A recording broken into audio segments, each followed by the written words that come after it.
What is it that you're placing your confidence in when it comes to parenting and teaching your kids? Every parent knows that their children must grow, mature, and that change must happen within their kids. And we see that change in their character, whether they obey and respect, if they're honest, and if they're willing to serve. Let's consider that every parent puts their confidence in something for that to happen. What tool are you placing your confidence in to make change happen in your kid?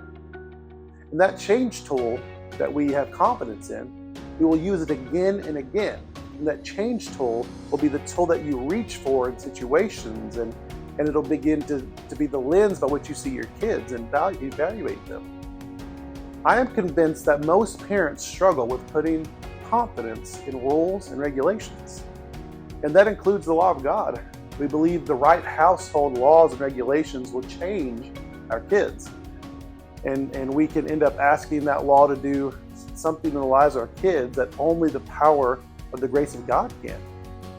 First, we can't make change happen in our kids. We're not called to do that. Second, the law can't either.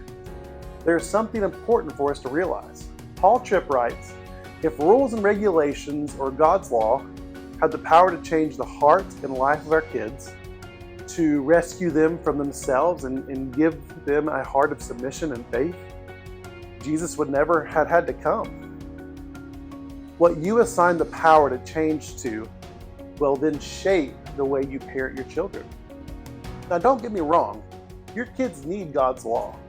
God's law does not change our kids, but it provides them with the conviction they need. Without the law, our kids would never understand their need for a Savior.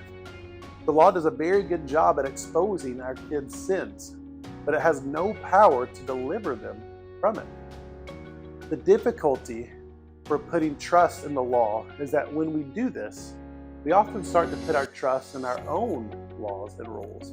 God's law can easily get replaced by our laws, and they can often be defined by our craving of affirmation or control, success or reputation or comparing.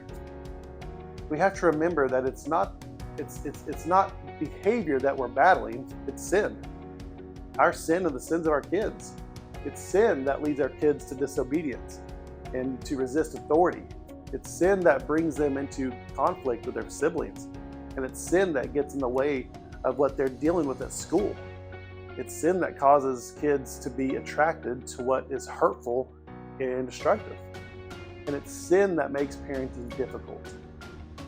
The law can expose their sin, but only God's rescuing, forgiving, transforming, and delivering grace that brings restoration and heart change.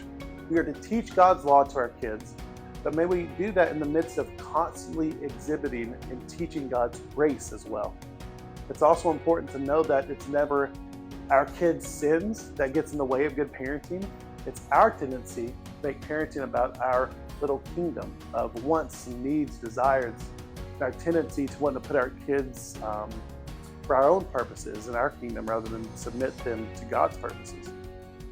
To do that, we have to give up control and point them to the gospel of grace. We don't want to come off as irritable, judgmental, and controlling parents who only seek for the right behavior. And we also don't want our kids to be unaware of their sin. So may we teach God's law, and may we model God's grace. Something that's nice to know is that the more we understand our need for grace and that we mess up daily, the more we want to show grace to our kids and point them to Jesus and share the gospel with them in a way that we live in front of them on a daily basis as well. Be sure to take 60 seconds right now and put the Family Devotions and Missions Challenge in your calendar and make time to read the blog. Please know that I am always here for you.